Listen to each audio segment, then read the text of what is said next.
just come out with the Python. I'm assuming that's what they meant. And I was talking about my Colt King Cobra in 22 long rifle, and I'm guessing they're talking about why not just do a Colt Python in 22 long rifle, and I think there's a couple good reasons for that. Now, for starters, the Ruger Cheapy 100, the Smith & Wesson 617, and the Colt King Cobra in 22, those are pretty much your three big 22 revolvers if you want something that's kind of like a higher end 22 revolver, and they're all about the same size. Smith & Wesson K-frame is what the 617 is built on. This is built on Colt's D-frame, and forgive me, I don't know what the GP100 frame size is called. Maybe it's just the GP100, but they're all about the same size, and their centerfire counterparts are all 6-shot 357-38 specials.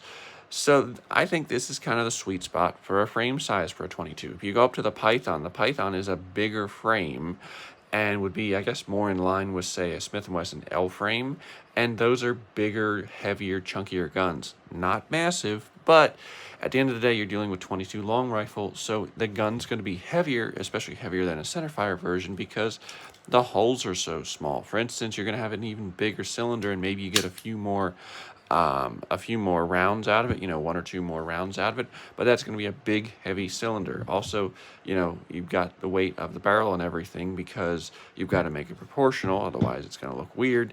So you're going to have a big, heavy gun chambered in a little tiny cartridge.